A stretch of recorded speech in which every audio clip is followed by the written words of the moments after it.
തകരാറില്ലടാ. നീ എവിടെ പരിപാടി അവതരിപ്പിച്ചാലും ഇത് തന്നെയാണല്ലോ നിന്റെ വിധി. കലാസ്നേഹികളെ, ഞാൻ നിങ്ങളോടൊരു കഥ പറയാം. ഇത് ശരിക്കും ഒരു സൈക്കോ കില്ലറിന്റെ കഥയാണ്. നിങ്ങൾക്ക് താത്വിക ബുദ്ധിമുട്ടൊന്നുമില്ലെങ്കിൽ കുറച്ചു നേരം എന്റെ കൂടെ സ്പെൻഡ് ചെയ്യൂ. സൈക്കോസിന്റെ മൺചട്ടി രൂപാന്തരങ്ങൾ ഞാൻ നിങ്ങൾക്ക് കാണിച്ചു തരാം. ഈ സിനിമ ഒന്ന് ആരംഭിച്ച് ഏതാണ്ട് 25 മിനിറ്റിനകത്ത് ഇദ്ദേഹത്തിന്റെ ഒരു 5 കുളിസീൻ നമുക്ക് കാണാൻ സാധിക്കും. ചന്ദനവും മഞ്ഞളും ഒത്തുചേരും സന്തൂർ സന്തൂർ സന്തൂർ. ഓൾറൈറ്റ്, നിങ്ങൾ ഈ മോതിരം ഒന്ന് സൂക്ഷിച്ചു നോക്കിക്കോളൂ. ഈ സിനിമയിൽ ഏറ്റവും നന്നായിട്ട് അഭിനയിച്ചിരിക്കുന്നത് ഈ മോതിരമാണ്.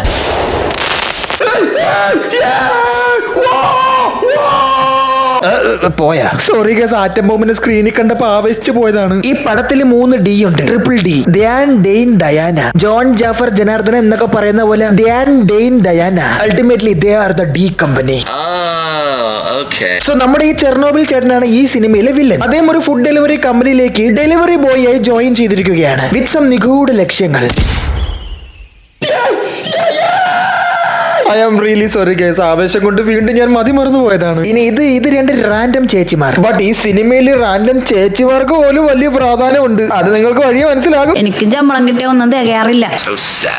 ആക്ച്വലി നമ്മുടെ ഡി കമ്പനി ഡോക്ടേഴ്സ് ആണ് ഗൈസ്. പീജ് ചെയ്യുകയാണ് അവർ, അതും നമ്മുടെ ജഗദീഷിന്റെ കീഴിൽ. അദ്ദേഹം ഒരു പ്രഗത്ഭനായ ഡോക്ടറാണ്, but very strict and polite. പിന്നെ നമ്മുടെ ബിനു കടിമാലി വ്യത്യസ്തമായ ഒരു വേഷം ഈ സിനിമയിൽ ചെയ്യുന്നുണ്ട്. വെള്ളമടിക്കാരനായ സെക്യൂരിറ്റി. എന്റെ പൊന്നടാ, പുള്ളി ഇപ്പൊ എവിടെ കാടേറി എവിടെയും പോയാ? നമ്മുടെ ബിനു കടിമാലി സെക്യൂരിറ്റി നിൽക്കുന്ന ഫ്ലാറ്റിലാണ് ഇദ്ദേഹത്തിന് ഒരു പണിയുള്ളത്. ഞാൻ ഒരു ചെറുതൊക്കെ എടുത്തു കൊടുത്ത് അദ്ദേഹത്തെ ഇങ്ങനെ പ്രീതിപ്പെടുത്തി വെച്ചേക്കും. പിന്നെ നമ്മുടെ ഷാലു ഒക്കെ ഒരു IPS ഓഫീസറാണ്, ബട്ട് ഇപ്പൊ പണിയിലില്ല, കുറച്ച് ലീവിലാണ്. കാര്യം ഭർത്തു ഭാര്യ ബന്ധം തമ്മിൽ കുറച്ച് പ്രശ്നം കാരണം അവർ ഡിവോഴ്സ് ആവാനുള്ള വക്കീലാണ്. ഇത് എന്തെങ്കിലും ഇട്ടോ കിട്ടോ എന്ന് പറഞ്ഞ മുഖം കരിഞ്ഞിരിക്കണം. ഗ്യാസ് ഇല്ലാത്തോണ്ട് ഇപ്പൊ അടുപ്പില വേവിക്കണം. അല്ല, മോന്തല പ്രസന്നവതിയായിരുന്നാണ്, ഇപ്പൊ അങ്ങനെയല്ല ഇരിക്കണം. അതാണ് ചോദിച്ചത്. അങ്ങനെ ഇരിക്കെ ഒരു ദിവസം രാത്രി ബിനു കടിമാലിക്ക് ഒരു പൈന്റ് എടുത്ത് കൊടുത്ത് നമ്മുടെ വില്ലൻ CCTV റൂമിൽ കയറി അവിടുത്തെ CCTV ഹാക്ക് ചെയ്യുകയാണ്.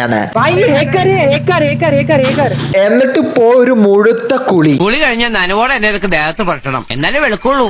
ദേഹം വെളുത്തില്ലെങ്കിലും നമ്മുടെ കുടുംബം വെളുത്ത് കിട്ടും. ശേഷം വീട്ടിലെ ഡോഗേഷിന് ഒരു പിടി ചോറും വാരി കൊടുത്ത് അദ്ദേഹം പോയി സുഖമായി കിടന്നുറങ്ങും. മീൻവെയിൽ നമ്മുടെ ഡി കമ്പനിയിലെ ഡയാനയുടെ ബർത്ത്ഡേ ആണ്. അതിനാൽ തന്നെ ബീറൊക്കെ എടുത്ത് ഫ്ലാറ്റിൽ പോയി കേക്ക് മുറിച്ച് 2 അടിച്ച് ആഘോഷിക്കാൻ അവർ അങ്ങ് തീരുമാനിക്കും. ബട്ട് സാരം വരുതു കമുന കമർദമ്പും എന്നാണല്ലോ സംസ്കൃതത്തിൽ പറയുന്നത്. എന്ന് വെച്ചാൽ ഒന്നുമില്ല, ഇതിപ്പോ ഉപ്പുകല്ലാവും. ബീഡി വലിച്ച് വായം തുറന്നിരിക്കുന്ന സെക്യൂരിറ്റി പറ്റിച്ച് CCTV ഹാക്ക് ചെയ്ത വില്ലൻ അവിടെ എത്തുകയാണ്. എന്നിട്ടൊരു മതിലിന്റെ മുകളിൽ കയറി നിൽക്കും. അപ്പൊ ഇവരെന്ത് ചെയ്യും? ഇവരൊരു സെൽഫി എടുക്കാനെ എല്ലാം സെറ്റ് ചെയ്ത് വെച്ചേക്കും. മതിലിന്റെ മോളിൽ നിന്ന് നമ്മുടെ വില്ലൻ നടന്ന് നേരെ ഇലക്ട്രിക്കൽ റൂമിലേക്ക് കടന്ന് ഫ്ലാറ്റിന്റെ മെയിൻ സ്വിച്ച് അങ്ങ് ഓഫ് ആക്കും. ഏകദേശം 15 മിനിറ്റ് എടുത്താണ് അദ്ദേഹം ഇതെല്ലാം ചെയ്യുന്നത്. നല്ല മനസ്സുകൊണ്ട് അദ്ദേഹം അത് 15 മിനിറ്റിൽ ചെയ്തു. നോക്കൂ, ഇപ്പോഴും ബട്ടൺ പ്രസ് ചെയ്ത് നിൽക്കുകയാണ്. അങ്ങനെ 1 മണിക്കൂറോളം എടുത്തിരുന്നെങ്കിൽ ഇവർ അടപ്പിളകിയേനെ. അതായത് ഇയാള് മെയിൻ സ്വിച്ച് ഓഫ് ചെയ്യണവരെ അവർ സെൽഫി എടുക്കാൻ വേണ്ടി പോസ് ചെയ്ത് അവിടെ നിൽക്കും. ഓ ഷിറ്റ്, കറണ്ട് പോയി. ഇനിയിപ്പോ ഇവിടെ കൊലപാതകം നടക്കുമല്ലോ. കറണ്ട് പോയപ്പോ മെഴുകുതിരിയും കത്തിച്ചൂടെ റാൻഡം സീനുണ്ട്. Absolutely random shit. നിങ്ങൾ BGM ശ്രദ്ധിച്ചോ?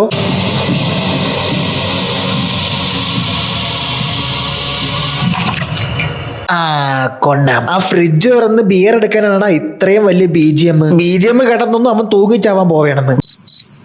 But wait guys, don't book a judge by its cover. അവിടെ ശരിക്കും ഒരു കൊലപാതകം നടക്കുകയാണ്. അയ്യോ,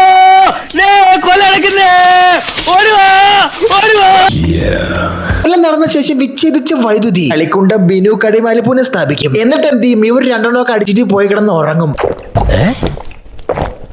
അതേസമയം മോദി ഹെ തു മുംകിൻ ഹെ എന്ന നാമം ജപിച്ച് കിടന്നുറങ്ങിയ ഷീലു അക്കന് ഒരു കോള് വരികയാണ്. ആ സിറ്റിൽ 2 കൊലപാതകങ്ങൾ നടന്നിരിക്കുന്നു. Being Deepthi APS in this universe. ആദ്യം ആ വിവരം അറിയുന്നത് ഓഫ്കോഴ്സ് നമ്മുടെ ദീപ്തി APS ആയിരിക്കുമല്ലോ. കൊലപാതകം നടന്നത് അപ്പൊ തന്നെ പോസ്റ്റ്മോർട്ടം ചെയ്യണം. പോസ്റ്റ്മോർട്ടം ചെയ്യാൻ പ്രഗത്ഭൻ ആരാണ്? ജഗദീശൻ. പുള്ളിയാണെങ്കിൽ കുഞ്ഞമ്മയ്ക്ക് കുളമ്പ് പോകാൻ കോയമ്പത്തൂരും പോയിരിക്കണം. അപ്പൊ ഇനി ഏക വഴി തെളിവ് നശിക്കും മുന്നേ ഇമ്മീഡിയറ്റ് ആയിട്ട് പോസ്റ്റ്മോർട്ടം ചെയ്യാൻ തന്റെ വിശ്വസ്തരായ PG സ്റ്റുഡന്റിനെ ഏൽപ്പിക്കുക എന്നതാണ്. അങ്ങനെ 2 അടിച്ചിട്ട് കിടന്നുറങ്ങിയ ഡി കമ്പനിക്ക് ആ ചുമതല ഏറ്റെടുക്കേണ്ടി വരികയാണ്. ഒന്നാതെ അടിച്ച് മേൽപാത്രം തെറ്റിയിരിക്കണം. അവരെങ്ങനെ ഈ പോസ്റ്റ്മോർട്ടം എന്നൊക്കെ ചോദിച്ചു കഴിഞ്ഞാൽ കഴിവ് കൊണ്ട് അവരങ്ങ് ചെയ്യും. അതേസമയം തക്കതായ സ്ഥലത്തേക്ക് നമ്മുടെ ശീലം ഒക്കെ വരികയാണ്. ധ്യാനേട്ടന്റെ മുഖത്തൊക്കെ പുള്ളി വിരിഞ്ഞിരിക്കണ്. Medimix Ayurveda toilet soap. പ്രകൃതിയുടെ സൗന്ദര്യ സഹായി. എന്റെ പൊന്നെ ഇവൻ പിന്നെ കുളിക്കണ. തനിക്ക് എന്താ മൊണ്ണെ വല്ല ഡാമിലാ പോയിക്കണേ. സോ കൊലപാതകം കഴിഞ്ഞാൽ ഒരു കുളി അത് നിർബന്ധമാണ്. അപ്പോഴാണ് പെട്ടെന്ന് അദ്ദേഹം ഒരു കാര്യം ശ്രദ്ധിക്കുന്നത്. തന്റെ കയ്യിൽ കിടന്ന 1.5 പവന്റെ മോതിരം കാണാനില്ല. വിഴിഞ്ഞാണോ നീ അതിന്? സ്വർണത്തിനൊക്കെ അമ്മാതിരി വിലയല്ലേ, എന്തായാലും ചാവാൻ പോണു. ഒരു തരം സ്വർണം കൊണ്ട് പോയി കഴിഞ്ഞാൽ ഇത്ര ഗുപ്തന് ചുങ്കം കൊടുക്കാം. So guys, ഇവിടെ തുടങ്ങുകയാണ് ഈ കഥയുടെ അപഹാരം. ബൈ ഡിഫോൾട്ട് പോസ്റ്റ്മോർട്ടം നടക്കുന്ന സ്ഥലത്തേക്ക് ഷീലു എബ്രഹാം വരും. അങ്ങനെ അവിടെ പോസ്റ്റ്മോർട്ടം നടക്കുകയാണ്. അപ്പൊ അതാ വയറിനകത്തുനിന്ന് ഒരു അൺയൂഷ്വൽ സാധനം കിട്ടുന്നു. ആദ്യം ഡെയിൻ അത് ചാവും മുമ്പ് ഡെഡ് ബോഡി കഴിച്ച വല്ല ഉണ്ണിയപ്പമോ നെല്ലിക്കയോ മറ്റോ ആണെന്ന് കരുതുമെങ്കിലും കഴുകി എടുക്കുമ്പോൾ തിളക്കമുള്ള സാധനം. തട്ടാൻ അല്ലെങ്കിൽ സ്വർണ്ണമോതിരം കണ്ടാൽ തിരിച്ചുള്ള ബുദ്ധിയൊക്കെ അവനുണ്ട്. ബട്ട് ഇവൻ ബുദ്ധിയുള്ളൊരു മൊണ്ണായതുകൊണ്ട് ആ മോതിരവും പോക്കറ്റിലിട്ട് മറക്കും ഗൈസ്. അപ്പൊ നോക്കുമ്പോ എടാ നീ എന്തിനാടാ ഈ മഴയത്ത് നിക്കണത്?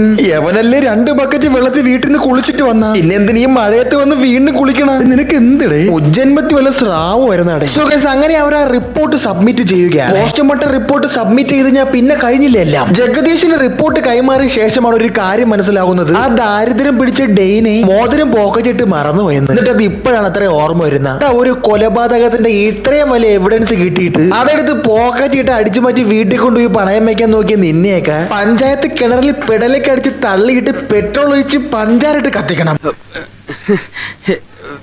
എന്റെ അമ്മയെ നാട്ടിച്ച്. നമ്മുടെ ദീപ്തി APS നേരിട്ട് നമ്മുടെ ജഗദീശനെ കാണാൻ എത്തുകയാണ്. എന്നിട്ട് പോസ്റ്റ്മോർട്ടം റിപ്പോർട്ട് വായിച്ചു നോക്കിയിട്ട് അതൃപ്തി പ്രകടിപ്പിക്കും. കാരണം മരിച്ചതിൽ ഒരെണ്ണം ഇവളുടെ ഹസ്ബൻഡ് ആണ് അത്രേ. ഇനി ശ്രദ്ധിക്കുക, ഒരു സിനിമ മുഴുവൻ ഒരു ഒറ്റ എക്സ്പ്രഷൻ കൊണ്ട് നിങ്ങൾക്ക് അഭിനയിക്കാൻ സാധിക്കുമോ? പക്ഷേ ജന്മവാസനയാണത്. വാസനയെന്ന് ഞാൻ പറയൂല, ജന്മനാറ്റമാണത്. ഏകലവ്യമായ ഒരു ഒറ്റ എക്സ്പ്രഷൻ സിനിമ മൊത്തവും പിടിച്ചു വെച്ചേക്കണ്. അക്കന്റെ ഡിഫോൾട്ട് സെറ്റിംഗ്സിൽ ആകെ ഒരു ഒറ്റ ഭാവമേ ഉള്ളൂ, ദേ ഇത്. അതിരുകൾ താണ്ടി വന്നവനാണ് ഞാൻ. ഇവരുടെ ചർച്ച നടന്നുകൊണ്ടിരിക്കുക അവിടെ നമ്മുടെ നായകനും ടീമും എത്തുകയാണ്. ഡി കമ്പനി അവിടെ എത്തുന്നത് ആ മോതിരം കാണിച്ചു കൊടുത്ത് കുറ്റസമ്മതം ഏറ്റു പറയാനാണ്. ബട്ട് അവിടെ ചെല്ലുമ്പോൾ ജഗദീശൻ അവരെ പറ്റി പൊക്കി അടിച്ചോണ്ടിരിക്കണം. അദ്ദേഹത്തിന്റെ പിള്ളേർക്ക് തെറ്റു പറ്റില്ല എന്നൊക്കെ. ഷീലു ഒക്കെ ആദ്യം ഒന്ന് ഒടുക്കുമെങ്കിലും അത്ര കോൺഫിഡൻസോടെ ഒരു സീനിയർ ഡോക്ടർ പറയുമ്പോ മറത്തൊന്നും പറയാൻ പറ്റില്ലല്ലോ. Sorry doctor. It's okay. ആ സോറി എടുത്തൊരു ഒറ്റ ഏറി ജഗദീഷിന്റെ മുഖത്ത്. Sorry doctor.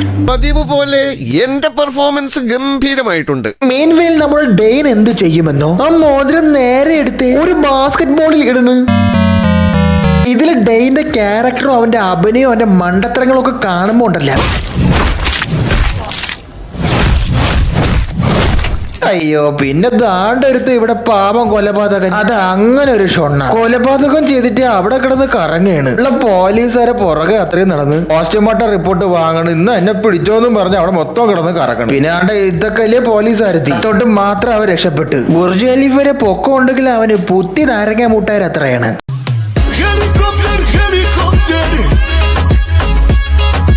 ഷീല എബ്രഹാമും ടീമും വന്നത് ആക്ച്വലി ഫ്ലാറ്റിൽ ഒരു എൻക്വയറിക്ക് വേണ്ടിയാണ്. അതേസമയം നമ്മൾ ഡോക്ടർമാരെല്ലാവരും കൂടെ അവരുടെ ഫ്ലാറ്റിലേക്ക് വരികയാണ്. സ്വാഭാവികമായും ഇവരെ സംശയിക്കേണ്ട യാതൊരു കാരണവും ഇപ്പൊ ഇല്ല. അപ്പൊ നിങ്ങൾ ഈ സീന്റെ ബീജിയമും ഈ സീനും ഒന്ന് കണ്ടു നോക്കൂ.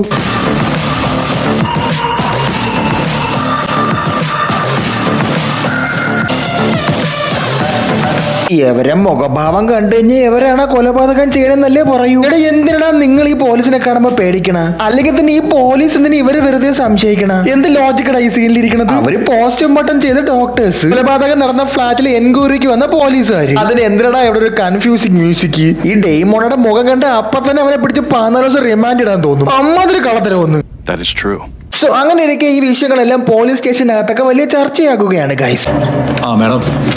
പെരുമ്പാവൂരുള്ള ആ ഫ്ലാറ്റ് ഇവര് സ്റ്റേഷനിലെ ആണുങ്ങളെ മാഡം നഗറി വിളിക്കുന്നത്. Madam finger print bureau result വന്നിട്ടുണ്ട്. ഓ സോറി കേട്ടോ, അത് സൈഡിലെ വിളി ഇങ്ങോട്ട് വന്ന് മിക്സ് ആയതാണ്. എന്റെ ചെവിയുടെ കുഴപ്പമുണ്ട്, നിങ്ങൾക്ക് അതുപോലെ തോന്നിയോ?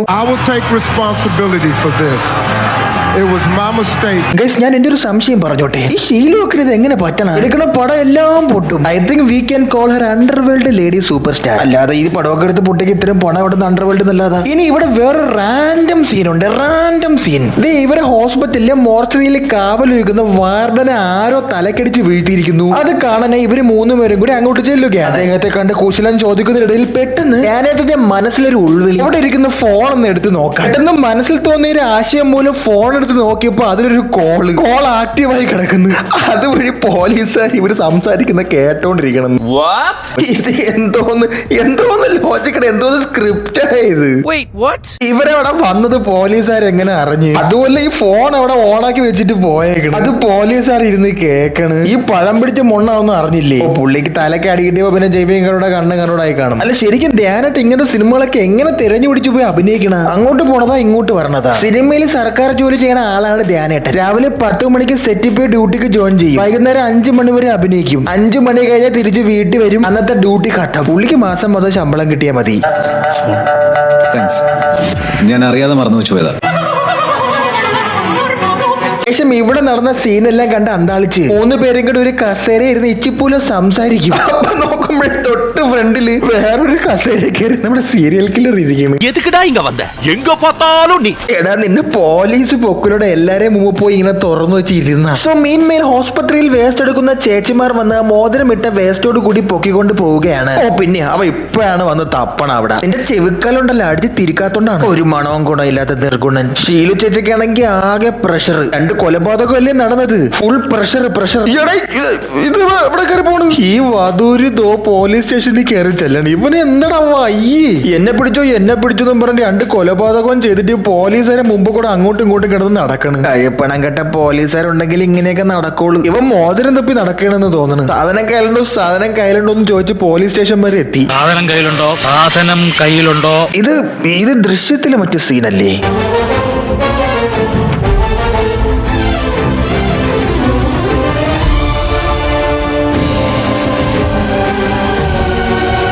അങ്ങനെ ഇരിക്കെ താൻ ചെയ്ത കുറ്റത്തിന് കുറ്റബോധം മൂത്ത ഡേ നേരെ വിളിച്ച് നമ്മുടെ ജഗദീശിനടുത്ത് കാര്യം പറയാമെന്ന് വിചാരിക്കും. ജഗദീശനെ ഫോൺ ചെയ്തുകൊണ്ടിരിക്കുമ്പോ പെട്ടെന്ന് ആരോ ജഗദീശനെ ആക്രമിച്ച് കീഴ്പ്പെടുത്തുന്നു. അതും അവൻ. ഇത് എല്ലായിടത്തും ഉണ്ടല്ലോ ഇവൻ. തന്റെ കാര്യം കൊണ്ട് ഞാൻ തോറ്റല്ലോ.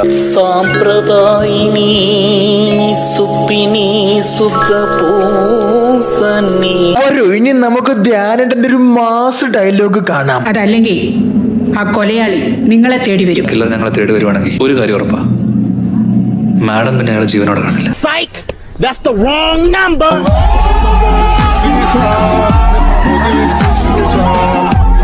ശേഷം നമ്മുടെ കളഞ്ഞു പോയ മോതിരം ഈ ചേച്ചിക്ക് കിട്ടുകയാണ്. അയാൾ അത് സ്പോട്ട് ചെയ്യുകയും ഒരു 10,000 റൊക്കം കൈ കൊടുത്താൽ മോതിരം വാങ്ങുകയും ചെയ്യും. ഇവൻ പോയില്ലേടി, ഇവൻ നഖം കൊടുത്ത് റോഡിൽ വന്നിരിക്കണം. പച്ച വെളിച്ചത്തിൽ പൊങ്ങി നടക്കുന്ന ഒരു കൊലപാതകി. That's truly amazing. Cliche breaking. മോതിരം തിരിച്ച് കിട്ടിയല്ലോ. ഇനി ഇത് വെച്ച് ട്രേസ് ചെയ്ത് നമുക്ക് വില്ലനെ പിടിക്കാം. അവര് ക്യാൻറ്റീനിൽ ഇരുന്ന് സംസാരിച്ചോണ്ടിരിക്കുമ്പോഴേ പെട്ടെന്ന് അതാ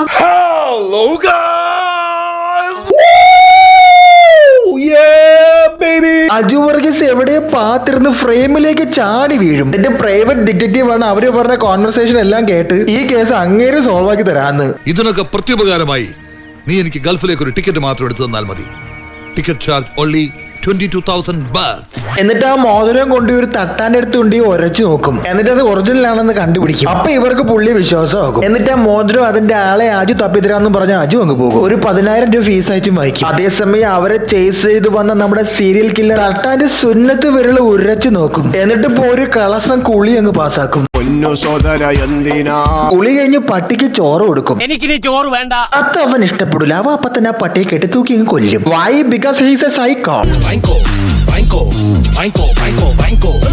ശേഷം അജു വർഗീസ് ട്രേസ് ചെയ്ത് വില്ലന്റെ ഫോട്ടോ കണ്ടെത്തി നമ്മുടെ ഡയറയുടെ ഫോണിലേക്ക് അയച്ചു കൊടുക്കും. സംഭവം ആരെ ഫോട്ടോ? ഇവന്റെ ഫോട്ടോ. അപ്പൊ തന്നെ ഡോറ് തുറന്ന് ഇവരെ തിരക്ക് വില്ലൻ അവിടെ എത്തുകയാണ് ഗൈസ്.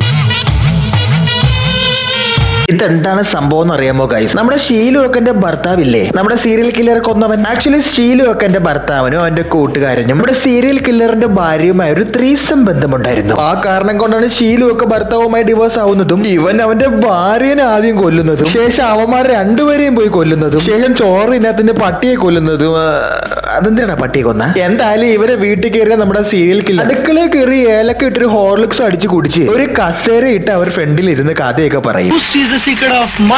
അവൻ ഭാര്യയെ മാത്രമല്ല അവന്റെ അമ്മേനെ കൊന്നിട്ടുണ്ടെന്ന്. കാര്യം അവന്റെ അച്ഛൻ മരിച്ചപ്പോ അവന്റെ അമ്മയ്ക്ക് വേറൊരു ബന്ധം വന്നത്രേ. അതവൻ ഇഷ്ടപ്പെടാത്തോണ്ട് അമ്മ അവൻ കെട്ടിത്തൂക്കി കൊന്ന്. നല്ല മോഡേൺ ചിന്താഗതിയുള്ള സീരിയൽ കില്ലർ. നീ മൈത്രേന്റെ മിത്രോടാ. ചുമ്മാ മൈത്രയെ ഇതുപോലെ അറിഞ്ഞു കഴിഞ്ഞാൽ അയാളെ സ്വന്തം മീശ ഇളക്കി കഴുത്തറുത്ത് അങ്ങനെ മരിക്കും. ഇവ സൈക്കോണെന്ന് കാണിക്കാനായിട്ട് പാടുപെടുന്നുണ്ട്. അവളി കിടന്ന ഗർഭിണിയെ ഗോൾഡ് ഫിഷിനെയൊക്കെ എടുത്തു വെച്ച് ഞെക്കാണ്. ഇനി അവിടെ ഒരു സംഘർഷം. മൊത്തം ഇവർ 3 പേരുണ്ടല്ലോ. ആദ്യത്തെ 2 ഡീനെ വില്ലൻ അടിച്ചിരുന്നവരെ മൂന്നാമത്തെ ഡിയെ അദ്ദേഹം മിണ്ടാതെ നിൽക്കും. അതേസമയം അഭിനയം കൊണ്ട് അടുത്ത മാസത്തെ നാഷണൽ അവാർഡ് എനിക്ക് വാങ്ങണമെന്നും പറഞ്ഞ് ഒറ്റയ്ക്ക് തോക്കെടുത്ത് ഷീലും ഒക്കെ ഇവരെ ഫ്ലാറ്റിലേക്ക് വരും. ഇവിടെ ആണെങ്കിൽ ഘോര യുദ്ധം നടന്നുകൊണ്ടിരിക്കുകയാണ്. ആ സമയത്ത് കൂടെയുള്ള 2 പേരും വീഴണ വരെ മിണ്ടാതെ നിന്നിട്ട് എനിക്ക് ഒറ്റയ്ക്ക് മാസ് കാണിക്കണമെന്നും പറഞ്ഞ് ധ്യാനായിട്ട് അവിടെ കിടന്ന് ഇടികൂടും. ദീപ്തി ഐപീസ് സ്റ്റെയർ ഒക്കെ ഓടി തള്ളാണ്. കുറെ നേരം അല്ല ഓടാൻ തുടങ്ങിയിട്ട്. ഇത് എവിടെ ഇത് ബുർജ് ഖലീഫല്ലേ ഈ ഫ്ലാറ്റ് ഇരിക്കണ. അടിക്കൊടുവിൽ ദേണ്ട കില്ലറെ കൊണ്ട് പൂട്ടിയിടുമേ. അപ്പൊ നോക്കുമ്പോഴേ മെഴുകുതിരി കത്തിച്ച് ബോഡി സ്പ്രേ വെച്ച് അടിച്ചാൽ ലോക്ക് തുറക്കണ്. അല്ല ഇതെന്താ അൽഫാം ടെക്നോളജി. ഡോറ് പൊട്ടിച്ച് വെളിയെ ചാടിയ കില്ലറിന്റെ കയ്യിൽ സർജിക്കൽ ബ്ലേഡ് കൊണ്ട് പോന്തും ധ്യാനേട്ടൻ. ഒടുവിൽ ആ ഫൈറ്റിനിടയിലേക്ക് 3ാമതൊരാൾ കൂടി ജോയിൻ ചെയ്യുകയാണ്, നമ്മുടെ ദീപ്തി ഐപീസ്. എന്താണിത്? ഷീലുവൊക്കെ മുഖത്തൊരു പ്രസരിപ്പ് കുറവ്. ഐ തിങ്ക് ഗ്ലൂട്ടാത്തിയന്റെ കുറവായിരിക്കും അല്ലേ? ഷിറ്റ്, എനിക്കത് ഇഷ്ടപ്പെടുന്നില്ല. അവൻ ചത്ത് പടം കഴിച്ചു. ശരിക്കും ഇത് എന്താണ് ഈ സിനിമ? എക്സൈസ് കണക്കാണ് ഷാലു ഒക്കെ സിനിമ എടുക്കണം. ആഴ്ചയിൽ 3 വട്ടം ഓരോ കഥയെ പറ്റി ആലോചിക്കും. 5 സിനിമ ഇറക്കുകയും ചെയ്യും. പിന്നെ ഗൈസ്, ജഗദീശൻ നേരെയാവും. പോലീസുകാർ പിന്നെയും ഒന്നും ചോദിക്കും, പോസ്റ്റ്മോർട്ടം റിപ്പോർട്ട് ഒന്നുകൂടെ തിരുത്തി എഴുതാൻ പറ്റുമോ? അപ്പൊ ഇങ്ങനെ പറയും, എന്റെ പിള്ളേർ എഴുതുകയാണ് ഏറ്റവും വലിയ റിപ്പോർട്ട്, എനിക്ക് അതിനെ കുളിഞ്ഞ് ഒന്നും പറയില്ലെന്ന്. പിന്നെ ആ മോതിരം ഇല്ലേ, അത് ഹോസ്പിറ്റൽ ബില്ല് അടയ്ക്കാൻ വേണ്ടി പണയം വെക്കാൻ വേണ്ടി എടുത്ത് മാറ്റി വെച്ചേക്കും. ശുഭം, പടം തീർന്നു. സുഹൃത്തുക്കളെ, വിവരമില്ലാത്ത കഥകൾ ഉണ്ടാകുമ്പോൾ ലോജിക്കില്ലാത്ത സിനിമകൾ പിറക്കുന്നു. വെളിവില്ലാത്ത ഡയറക്ടർമാരുണ്ടാകുമ്പോൾ വെള്ളിയാഴ്ച കളഞ്ഞ ചലച്ചിത്രങ്ങൾ കുഴിച്ചു മൂടപ്പെടുന്നു. പിന്നെ ആ ധ്യാനണ്ണൻ അണ്ണനാണെങ്കിൽ ക്യാഷ് കിട്ടി ഗോൾ പോസ്റ്റ് ആയിട്ട് നിൽക്കും. ഡിസൈൻ ശരിയല്ല, ധ്യാനേട്ടന്റെ ഡിസൈൻ ശരിയല്ല. ധ്യാനണ്ണനെ അടുത്തിട്ടിരുന്നെങ്കിൽ പിടിച്ച് മടിയിരുത്തി കുറച്ച് കാര്യങ്ങൾ ഞാൻ പറഞ്ഞ് മനസ്സിലാക്കി കൊടുത്തേനെ. ഓൾറൈറ്റ് ഗൈസ്, ഈ പടം ഇവിടെ കഴിഞ്ഞിരിക്കുന്നു. ഈ പടം നിങ്ങൾ കണ്ടിരിക്കുന്നു, ഞാനും കണ്ടിരിക്കുന്നു, നമ്മൾ സന്തോഷിച്ചിരിക്കുന്നു. അപ്പോൾ നിങ്ങൾ ചെയ്യേണ്ടതൊന്നും മാത്രം like, share, subscribe, hype and comment down. നമുക്ക് അടുത്ത നല്ലൊരു വീഡിയോയുമായി വീണ്ടും കാണാം. അപ്പോൾ എല്ലാം പറഞ്ഞ പോലെ നമ്മൾ ഇനിയും കാണും. Thanks. Love you.